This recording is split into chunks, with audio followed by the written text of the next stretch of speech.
بسم اللہ الرحمن الرحیم الحمد للہ رب العالمین والصلاة والسلام علی سید الانبیاء والمرسلین اما بعد فاعوذ باللہ من الشیطان الرجیم بسم اللہ الرحمن الرحیم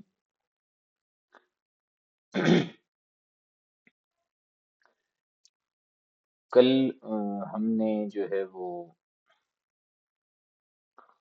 الفضل الموہبی جو رسالہ ہے اس میں کچھ چیزیں پڑھی ہیں. آج ایک انتہائی جو ہے وہ اہم بحث ہے. پہلے ہم کل کا جو ہے وہ تھوڑا سا ایک خلاصے کے طور پر دیکھتے ہیں. یہاں سے ہم بات کو شروع کرتے ہیں کہ یہاں پر بھی ارشاد فرمائیں کہ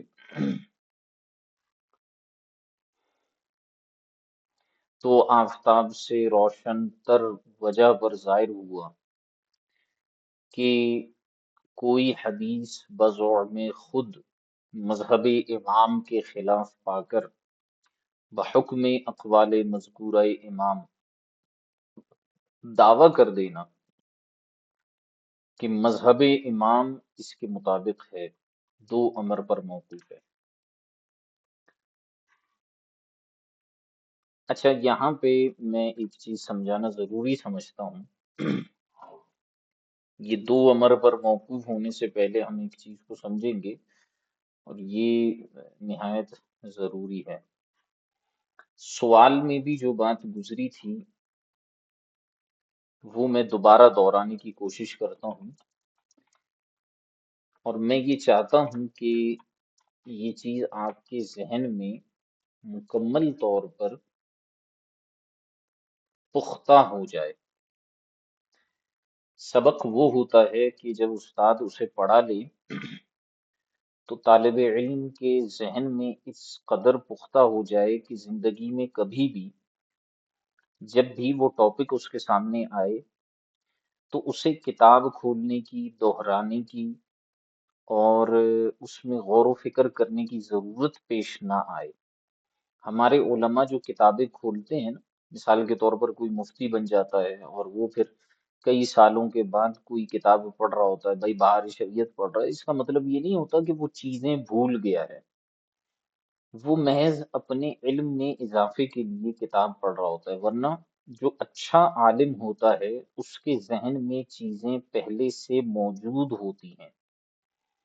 تو اسی لیے میں انتہائی رک رک کر یہ چیزیں پڑھا رہا ہوں. اس کی وجہ یہ ہے کہ یہ ایک پہلی بات تو یہ ہے کہ سیدی اعلیٰ حضرت رحمت اللہ تعالی علیہ کا جو انداز تکلم ہے، انداز تحریر ہے، وہ ایک انتہائی خوبصورت اور دلکش انداز ہونے کے ساتھ ساتھ قدر مشکل بھی ہے اردو سمجھنے والوں کے لیے. اور اس کے ساتھ ساتھ اس کے اندر فنی ابحاث چونکہ شامل ہوتی ہیں تو اس لیے یہ جو انداز ہوتا ہے نا یہ تھوڑا سا مشکل ہو جاتا ہے، لیکن جس کی سمجھ میں آ گیا اس کے لیے بہت اچھا ہو جائے گا. تو بہرحال سوال یہ تھا کہ اگر کوئی حنفی ایسی حدیث پر عمل کرے جو صحیح ہو لیکن خلاف مذہب ہو، یعنی خلاف مذہب سے مراد خلاف مذہب حنفیہ ہو، یعنی جو احناف کے طریقہ ہے اس کے برخلاف ہو، جیسے رفع یدین کی مثال، تو اس حدیث پر عمل کرنے کی وجہ سے وہ حنفی رہے گا یا نہیں. پلس اس کے ساتھ ایک اور چیز ہے کہ وہ حدیث جو کہ ابھی خلاف مذہب ہمیں نظر آ رہی ہے، وہ حدیث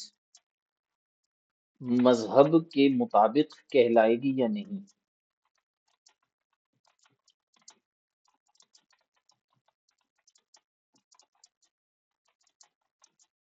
کیوں؟ وجہ یہ تھی کیونکہ امام نے فرمایا جب حدیث صحیح ہو تو وہی میرا مذہب ہے. ٹھیک ہے.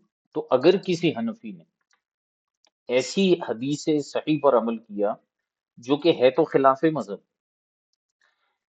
تو اب اس حدیث پر عمل کرنے کی وجہ سے نمبر ایک وہ حنفی رہے گا یا نہیں رہے گا.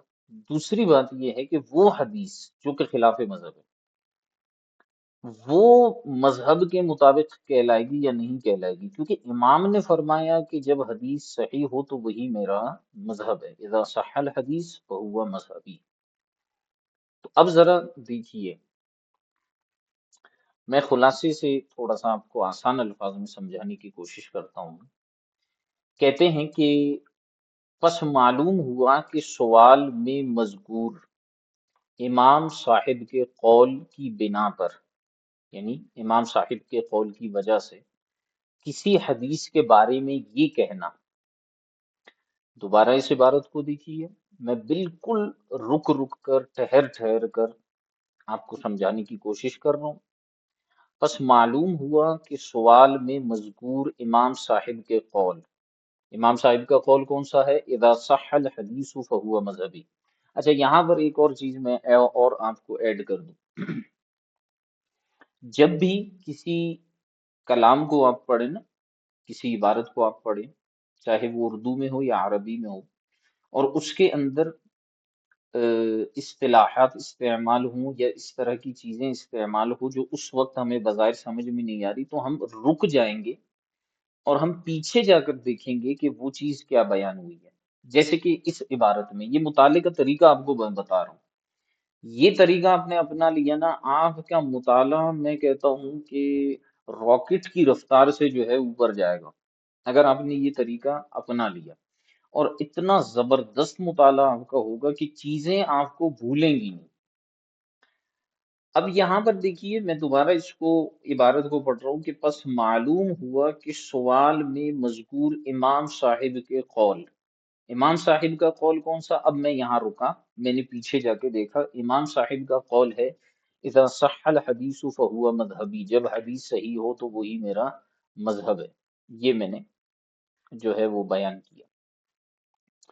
دوبارہ دیکھیں کہ پس معلوم ہوا کہ سوال میں مذکور امام صاحب کے قول کی بنا پر کسی حدیث کے بارے میں یہ کہنا کہ چونکہ مذہب امام اس حدیث کے خلاف ہے لہذا وہ قول ترک کیا جائے اور اس حدیث کو امام کا مذہب قرار دیا جائے.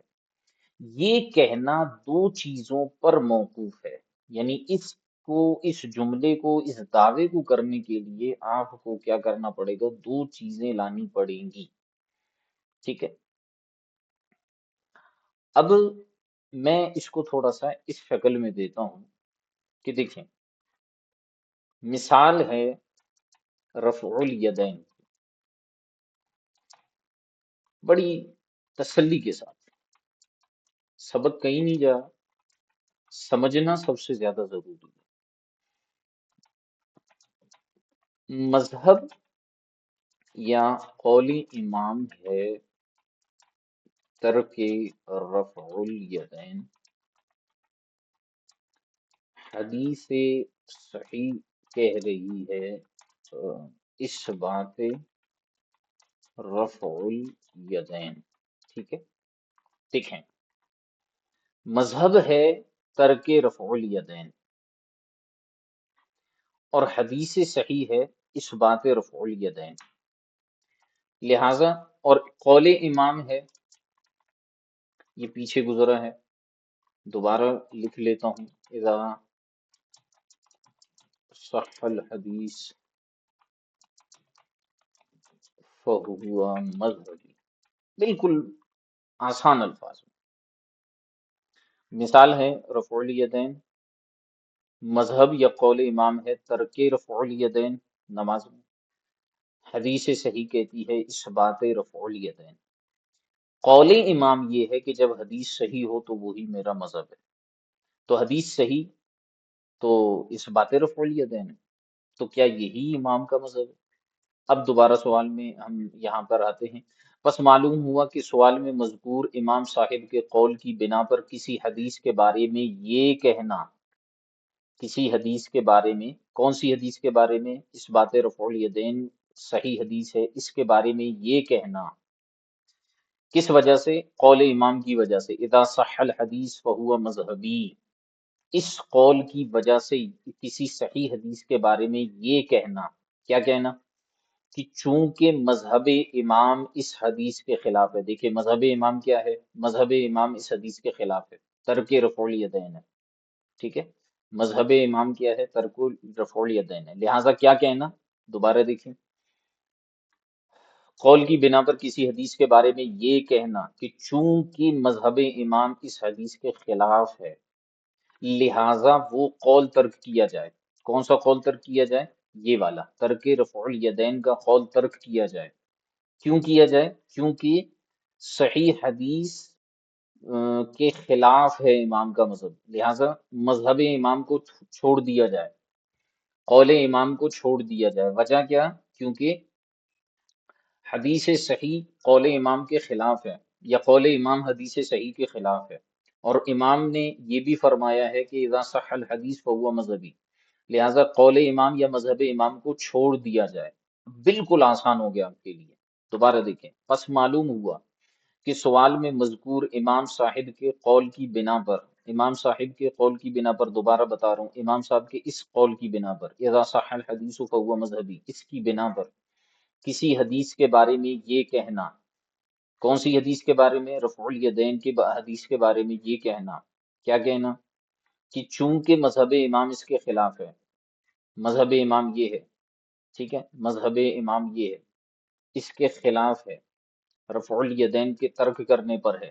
ٹھیک ہے، تو یہ کہنا کہ چونکہ مذہب امام اس حدیث کے خلاف ہے لہٰذا وہ قول ترک کیا جائے، یعنی مذہب امام کو ترک کیا جائے اور اس حدیث کو امام کا مذہب قرار دیا جائے. حدیث کو ہی امام کا مذہب قرار دے دیں اور اس کو ترک کر دیں، اس کو کیا کر دیں؟ ترک کر دیں، اس کو ترک کر دیں، یا میں اس کو اردو میں لکھ لیتا ہوں، ترک کر دیں. کیوں؟ کیونکہ حدیث صحیح کے خلاف جا رہا ہے یہ قول. تو امام نے خود فرمایا جب حدیث صحیح ہو تو وہی میرا مذہب ہے. تو اگر کوئی یہ دعویٰ کرتا ہے کہ بھئی چونکہ حدیث صحیح کے خلاف امام کا قول جا رہا ہے لہٰذا قول امام کو ترک کر دیا جائے اور حدیث صحیح کو امام کا مذہب بنا دیا جائے، یہ کہنا دو چیزوں پر موقوف ہے. یعنی یہ کہنے کے لیے آپ کو دو چیزوں کی ضرورت ہوگی. یہ بات کرنے کے لیے دو چیزوں کی ضرورت ہوگی، دو چیزوں کی ضرورت ہوگی کہ حدیث کو امام کا مذہب بنا دو اور امام کے مذہب کو چھوڑ دو، امام کے قول کو چھوڑ دو، حدیث کو امام کا مذہب بناؤ، کیونکہ حدیث صحیح ہے اور امام نے کہا کہ جب حدیث صحیح ہو تو وہی میرا مذہب ہے. دو چیزوں کی آپ کو ضرورت ہوگی. اولاً پہلی چیز کیا ہے؟ اولاً یقینی طور پر یہ بات ثابت اور معلوم ہو، یقینی طور پر یہ بات ثابت اور معلوم ہو کہ یہ حدیث امام صاحب تک نہیں پہنچی، یہ حدیث امام صاحب تک نہیں پہنچی. پہلی بات یہ ضروری ہے آپ کے لیے. اگر آپ یہ دعویٰ کرتے ہیں کہ حدیث کو امام کا مذہب بنا دو تو پہلی چیز آپ کو یہ ثابت کرنا پڑے گا یقینی طور پر کہ وہ حدیث امام تک پہنچی ہی نہیں تھی بھائی. کیونکہ اگر حدیث امام تک پہنچی اور پھر امام نے اس حدیث کے خلاف کیا تو یہ حدیث امام کا مذہب قطعاً نہیں ہو سکتی. یہ بات آپ کو ثابت کرنی پڑے گی کہ امام تک وہ حدیث پہنچی ہی نہیں. تبھی ہم کیا کریں گے؟ ہم کہیں گے کہ اب حدیث آ گئی ہے لہٰذا اب اسے امام کا مذہب بناؤ. پہنچی ہی نہیں تھی. کیونکہ اگر حدیث امام تک پہنچی، اب ذرا اگلی بات ہے کہ حدیث امام تک پہنچی پھر بھی امام نے اس کے حدیث کے خلاف کیا تو اس کا کیا مطلب ہوگا؟ اس کا مطلب یہ ہوگا کہ یہ حدیث امام کا مذہب نہیں ہے، بلکہ دیگر دلائل کو سامنے رکھتے ہوئے جو قول امام نے کیا وہی اس کا مذہب ہے.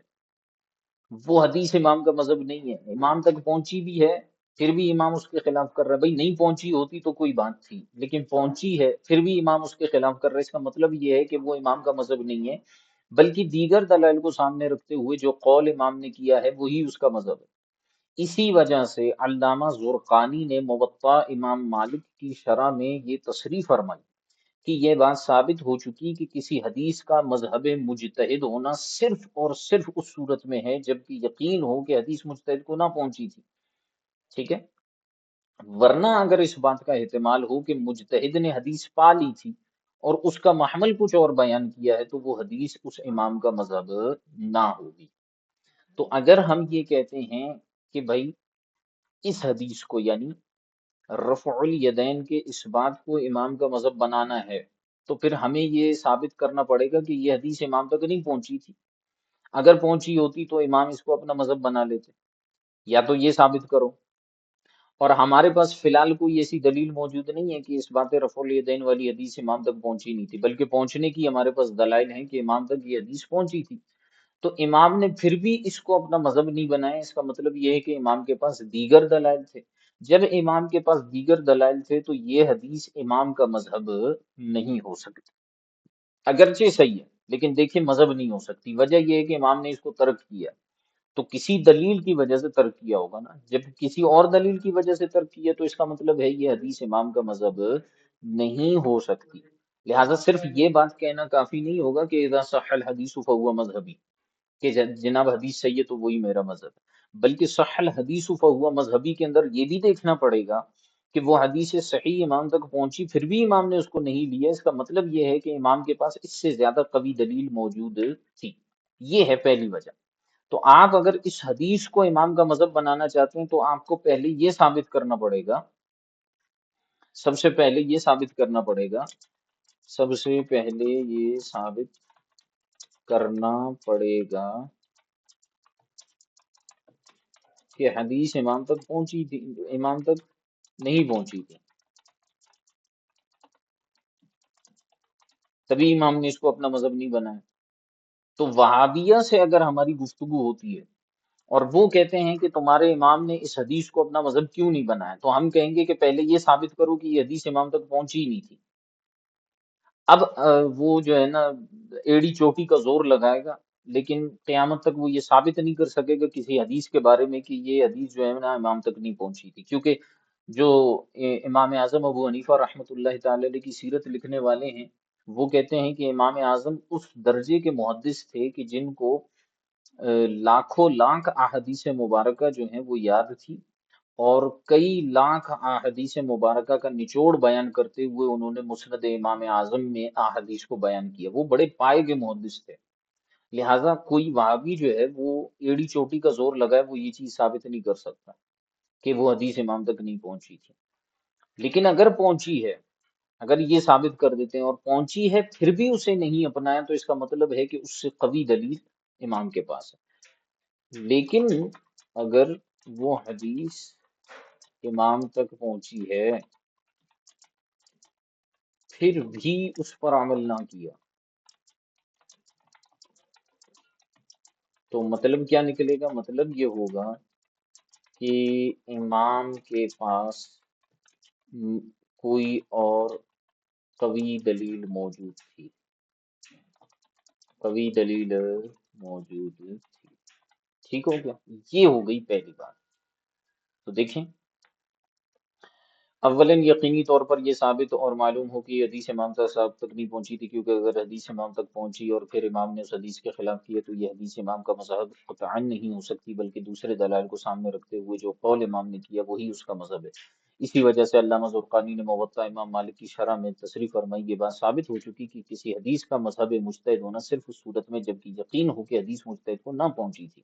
ورنہ اگر اس بات کا احتمال ہو کہ جو مجتہد نے حدیث پائی اور اس کا محمل کچھ اور بیان کیا تو وہ حدیث امام کا مذہب نہ ہوتی. یہ تو ہو گئی ایک بات. دوسری بات، اس حدیث کو امام کا مذہب بنانے کے لیے کیا چیز ضروری ہے؟ دوسری بات جس پر حدیث کے مذہب امام ہونے کا دار و مدار ہے. پھر میں وہیں آ رہا ہوں پیچھے کہ یہ جناب حدیث ہے اس کو آپ امام کا مذہب بنانا چاہ رہے ہیں، اس بات رفع الیدین کی حدیث ہے اس کو امام کا مذہب بنانا چاہ رہے ہیں. اس بات رفع الیدین کی حدیث ہے، اس کو آپ امام کا مذہب بنانا چاہ رہے ہیں۔ دوسری چیز جو اس کے لیے ضروری ہوگی وہ کیا ہوگی؟ وہ یہ ہے کہ قول امام کے خلاف کسی حدیث کو مذہب امام بتانے والا حدیث کے راویوں اور حدیث کے الفاظ کی اطلاع رکھتا ہو، نیز دلیل بنانے کے طریقے اور قرآن و حدیث سے مسائل نکالنے کے طریقے جانتا ہو، نیز ان چیزوں سے تعلق رکھنے والے اصولوں کو جانتا ہو اور ان پر مکمل مہارت حاصل ہو۔ اس چیز کے حصول کے لیے اسے کئی سخت منزلیں طے کرنا ہوں گی، اور وہ چار منزلیں ہیں جن میں سے ہر دوسری منزل پہلی منزل سے زیادہ کٹھن یعنی دشوار اور مشکل ہے۔ اب اس بات کی طرف ہم دوبارہ آتے ہیں۔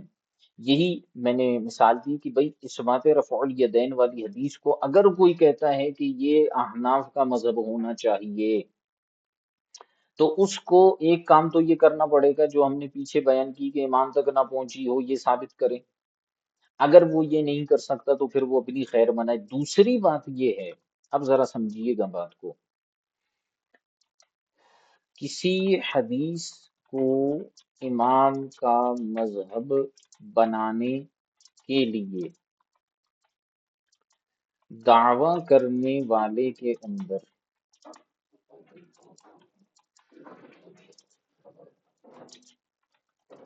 کیا خصوصیات ہونی چاہیے؟ بہت اہم ترین بات ہے۔ مثال کے طور پر زید صاحب دعویٰ کرتے ہیں کہ یہ جو حدیث ہے رفع الیدین والی، یہ مذہب امام ہونا چاہیے، احناف کا مذہب یہ ہونا چاہیے۔ تو اب کیا صرف اس کے اس دعوے سے ہی ہم جو ہے اسے امام کا مذہب بنا دیں گے، یا خود امام کہتا ہے کہ فلاں چیز میرا مذہب ہے، تو کیا صرف اس کے کہہ دینے سے یہ بات کافی ہوگی؟ تو ایسا نہیں ہے، بلکہ یاد رکھیے گا کہ کسی بھی حدیث کو امام کا مذہب بنانے کے لیے آپ کے اندر، آپ چونکہ دعویٰ کر رہے ہیں نا کہ یہ امام کا مذہب ہونا چاہیے، تو آپ کے اندر کیا خصوصیات ہونی چاہیے؟ آپ نے کیا صرف حدیث کو پڑھ کر اس پہ زیر زبر پیش لگا کر اس پر اعراب لگا کر اس کا ایک ترجمہ کر کے آپ یہ سمجھے کہ میں اس حدیث کو پورا سمجھ گیا ہوں لہٰذا اس کو امام کا مذہب بنا دوں؟ نہیں، ایسا ہرگز نہیں ہے۔ بلکہ اب ذرا سمجھیے گا، فرماتے ہیں کہ اس حدیث کو مذہب امام بتانے والا حدیث کے راویوں اور حدیث کے الفاظ، راوی جو روایت کرتے ہیں وہ حدیث کے الفاظ کی اطلاع رکھتا ہو، صرف ایک حدیث نہیں بلکہ اس جیسی جتنی حدیثیں ہیں ان سب کے راوی اور ان سب کے الفاظ کی اطلاع اسے ہو، نیز دلیل بنانے کے طریقے، کہ کسی حدیث کو دلیل کیسے بنایا جا سکتا ہے اس کے طریقے اسے آتے ہوں، قرآن و حدیث سے مسائل نکالنے کے طریقے اسے آتے ہوں، ان چیزوں سے تعلق رکھنے والے اصولوں کو جانتا ہو اور ان پر مکمل مہارت حاصل رکھتا ہو۔ صرف میرے بھائی دعویٰ کرنے سے، یہ جو وہابیہ دعویٰ کرتے ہیں جی اس حدیث کو آپ نے کیوں نہیں لیا، تو بھائی تمہارے اندر کیا خصوصیات ہے؟ کیا تم اس لیول کے ہو کہ تمہیں سارے راویوں کے حالات پتہ ہیں، تمہیں جو ہے علم اسماء اور رجال پر عبور حاصل ہے، تمہیں جو ہے الفاظ حدیث پر عبور حاصل ہے، قرآن و حدیث سے دلائل نکالنے کے طریقے تمہیں آتے ہیں، مسائل نکالنے کے طریقے، اور اس طرح کے جتنے اصول ہیں کیا ان میں تمہیں صرف جان پہچان نہیں بلکہ مکمل مہارت حاصل ہونی چاہیے، تبھی تم اس حدیث کو لے کر دلیل بنا سکتے ہو؟ ٹھیک ہے؟ تو اس لیے امام علیہ سنت فرماتے ہیں کہ اس چیز کے حصول کے لیے اسے کئی سخت منزلیں طے کرنا ہوں گی، اور وہ چار منزلیں ہیں جن میں سے ہر دوسری منزل پہلی منزل سے زیادہ کٹھن یعنی مشکل ہے۔ پہلی منزل کیا ہے؟ میں آج صرف جو ہے وہ مختصراً پہلی منزل کو صرف پڑھوں گا، پھر ہم اس پر مزید گفتگو کریں گے۔ دیکھیں فرماتے ہیں پہلی منزل حدیث کے راویوں کے متعلق ہے، جیسے ہم نے اوپر یہ بات بیان کی کہ حدیث کے راویوں کا اسے علم ہونا ضروری ہے۔ پہلی منزل حدیث کے راویوں کے متعلق ہے، اور وہ یہ ہے کہ اس مدعی کو راویوں کے قابل اعتماد ہونے میں، سچائی میں، حافظے میں اور حدیث کو یاد کرنے کے مراتب معلوم ہوں۔ جو شخص یہ دعویٰ کر رہا ہے کہ اس حدیث کو مذہب امام بناؤ، تو اس کے لیے یہ ضروری ہے کہ وہ کیا کرے، راویوں کے قابل اعتماد ہونے میں، کہ یہ راوی قابل اعتماد ہے، یہ راوی قابل اعتماد نہیں ہے، اور ان کے سچائی میں اور ان کے حافظے میں اور حدیث کو یاد کرنے کے مراتب معلوم ہونے چاہیے۔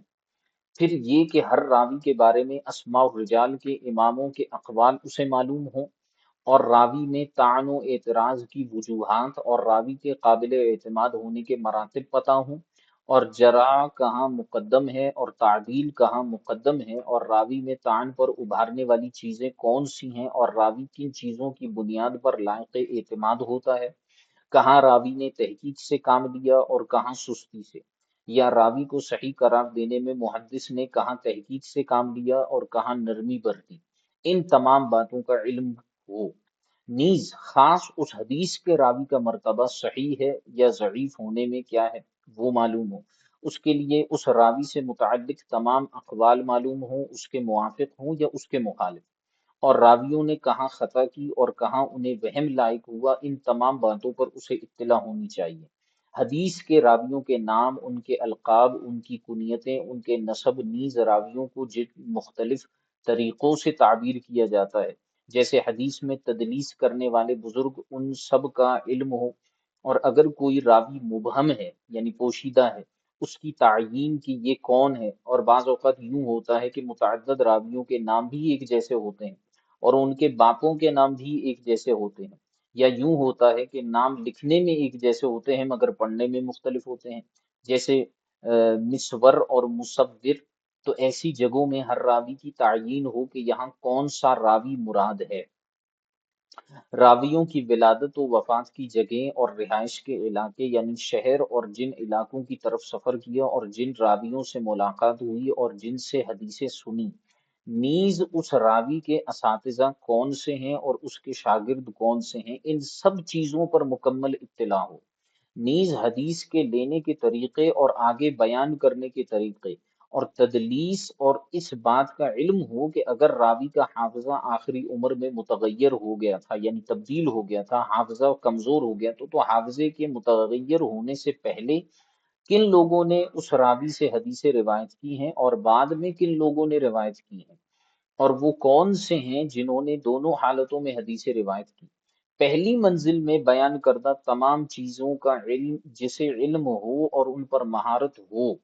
اب ذرا سمجھیے گا، یہ ہے پہلی منزل۔ چار منزلیں ضروری ہیں، ابھی ہم نے پہلی منزل بیان کی ہے۔ تو پہلی منزل میں بیان کردہ تمام چیزوں کا جسے علم ہو اور ان پر مہارت ہو، اس کا مرتبہ کیا ہوگا؟ جو پہلی منزل کو عبور کرے گا وہ ان تمام چیزوں کو جاننے کے بعد صرف اتنا کہہ سکتا ہے کہ اس حدیث کی سند کیسی ہے، بس۔ اسے ابھی بھی یہ کہنے کا حق حاصل نہیں ہے کہ یہ حدیث جو ہے وہ قابل استدلال ہے، اسے امام کا مذہب بنایا جائے، بلکہ پہلی منزل عبور کرنے کے بعد صرف اور صرف وہ اتنا کہہ سکتا ہے کہ اس حدیث کی سند کیسی ہے، صحیح ہے یا ضعیف ہے، صحیح ہے یا حسن ہے یا صالح ہے، ساقط ہے یا باطل ہے یا معدل ہے یا مقطوع ہے یا مرسل ہے یا متصل ہے، بس صرف اتنا کہہ سکتا ہے، کیونکہ آگے تین منزلیں اور بھی ہیں کہ ان علوم کو جاننے کے بعد کسی حدیث کے بارے میں بندہ کہہ سکتا ہے کہ اس حدیث کو ہم قابل استدلال مانتے ہیں یا نہیں مانتے۔ لہٰذا پہلی منزل ہم نے آپ کے سامنے بیان کر دی، مزید انشاءاللہ اس کو ہم کل دیکھیں گے۔ جی حضور، کوئی سوال ہے تو ارشاد فرمائیں۔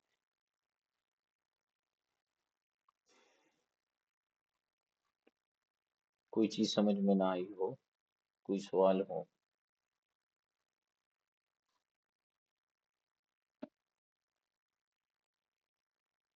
السلام علیکم ورحمۃ وعلیکم السلام ورحمۃ اللہ۔ جی منصور بھائی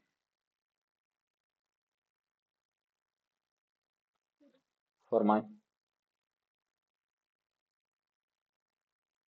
اللہ۔ جی ماشاء اللہ قبلہ سمجھ تو آ رہا ہے، لیکن یہ ایک سوال پوچھنا تھا، وہ یہ سبق سے ہٹ کے، یہ رسائل قادریہ مفتی قاسم صاحب والی ہیں؟ جی جی جی، یہ اس میں جو ہے وہ بس یہی ایک پوچھنا تھا کیونکہ پچھلے بار الفضل الموہبی جو ہے نا، الفضل الموہبی کا خلاصہ، انہوں نے خلاصہ تو نہیں کہوں گا میں اس کو، آسان جو مشکل الفاظ تھے ان کو آسان کر کے انہوں نے لکھا ہے، کچھ ہیڈنگز وغیرہ بھی ڈالی ہے۔ میں دونوں کتابوں کو ساتھ لے کر چل رہا ہوں تاکہ اصل متن بھی برقرار رہے اور جو آسان الفاظ ہیں وہ بھی آپ کے لیے آسانی پیدا کرے، ورنہ سمجھنے میں کافی ہو سکتا ہے آپ کو مشکلات کا سامنا کرنا پڑتا۔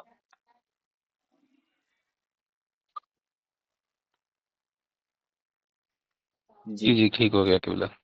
اور اور کچھ؟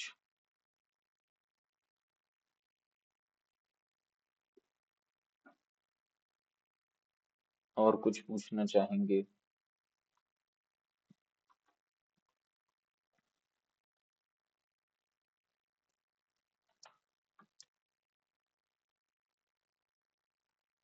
اور کوئی سوال؟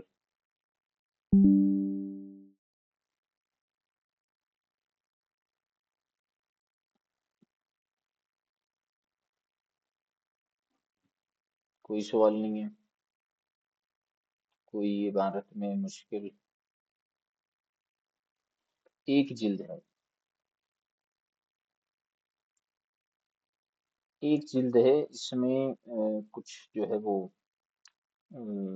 رسائل ہیں، تو اس میں جو ہے ایک یہ والا رسالہ ہے، اس کے علاوہ تو دیگر مفتی صاحب کے اپنے رسائل ہیں اور اپنی گفتگو ہیں۔ یہاں پر خاص طور پہ انہوں نے جو ہے وہ اس رسالے کی تسہیل کر دی ہے الفضل الموہبی کی، تو اس حوالے سے آپ کو آسانی رہے گی، اس لیے میں نے اس کو ساتھ ساتھ میں اس کو چلا رہا ہوں۔ جی، اور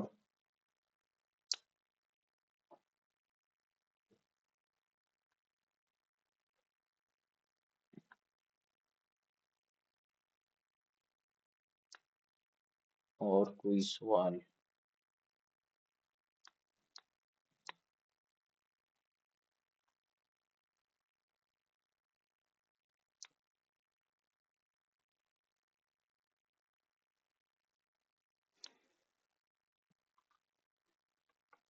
کافی ہے میرے خیال سے، مزید بھی کوئی چیز اگر سمجھ میں نہ آ رہی ہو تو بعد میں پوچھ سکتے ہیں انشاءاللہ، کوشش کریں گے کہ آسان الفاظ میں آپ کو بیان کرنے کی کوشش کریں، انشاءاللہ آپ کے لیے مسئلہ نہیں ہوگا۔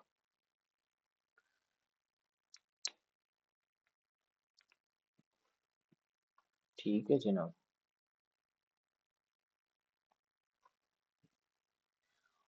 کافی سالوں یہ رسائل اور اس میں سے یہ رسالہ مطالعہ کیا تھا، لیکن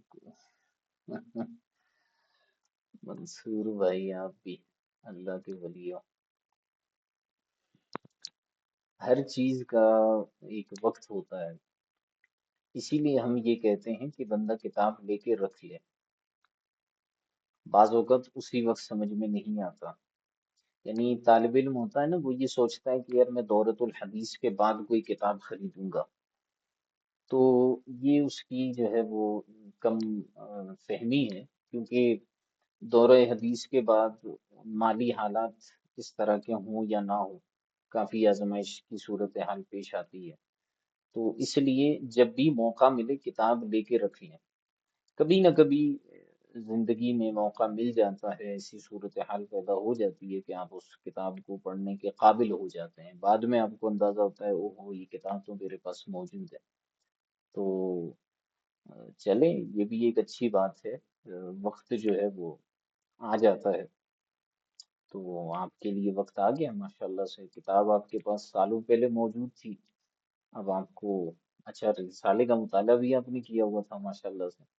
اچھا میں نے بھی یہ کتاب جو لی تھی نا، میرے خیال سے میں اولا میں تھا یا ثانیہ میں، اس طرح کا کوئی میرا درجہ تھا جب میں نے یہ کتاب خریدی تھی، اس وقت میں نے اس کا پورا مطالعہ کیا تھا، اس میں بھی کئی چیزیں جو ہیں وہ کئی رسائل بڑے اچھے انداز میں میری سمجھ میں آئی تھی، اور ساتھ ساتھ اس رسالے کا بھی میں نے مطالعہ مکمل کیا تھا، یہ جو ہے الفضل الموہبی کے حوالے سے نا، اور اس وقت بھی الحمدللہ کئی چیزیں سمجھ میں آئی تھی، پھر کچھ عرصہ گزرنے کے بعد میں نے الفضل الموہبی کا پھر میں نے مطالعہ کیا، تو جب الفضل الموہبی کا میں نے مطالعہ کیا تو مجھے یاد آیا کہ اچھا یہ تو وہاں پر جو ہے وہ مفتی صاحب نے اس کی جو ہے وہ تسہیل کی ہوئی ہے، تو دوبارہ مجھے بہرحال پڑھنے کی ضرورت پیش نہ آئی، کیونکہ صرف الفضل الموہبی کو پڑھ کر ہی جو ہے وہ